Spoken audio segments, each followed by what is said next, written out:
High, আমি দিশা। জানি ভিডিওটা কেউ দেখবে, কেউ দেখবে না। তো যাই হোক, সকাল ৮টা বাজছে।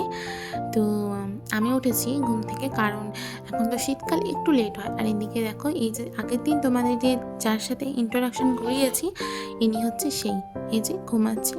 তো এখন উঠবেন না ইনি। তো তারপরে আরেকজনও এনার সাথে এসে যুক্ত হবে। এই যে এও খুঁজছে যে কখন আমি ঘুমাবো। তারপরে ছাদে গিয়ে এই যে এটা একটা পিঠে খেয়ে নিয়েছিলাম। আগের দিন আমি পেঁয়াজ গাছের কলিগুলো কিছুটা কেটে কেটে দিয়েছিলাম। তো তার পাশেই দেখছি আমি আরেকটা গাছ লাগিয়েছিলাম, সেটাতে কিছুটা পাতা বেরোচ্ছে। তো যাই হোক, আমি দেখি কতগুলো পেঁয়াজ হয় কি হয় না। এদিকে আমার চন্দ্রমল্লিকার গাছেও কুঁড়ি চলে এসছে, দেখো কতটা সুন্দর লাগছে, তাই না? তারপরে আমার গোলাপ গাছেও গোলাপ ধরতে লেগেছে। তারপরে আমি দেখতে দেখতে দেখছি এই যে মহারানী ঘুম থেকে উঠেছে। ঘুম থেকে ওঠার পরে আমার সাথে দেখা করতে এসেছে। আমি সচরাচর সকালের দিকে ছাদে আসি না, আজকে এসেছি বলে এর খুব আনন্দ যে না, আমার সাথে দিদি হয়তো খেলা করবে।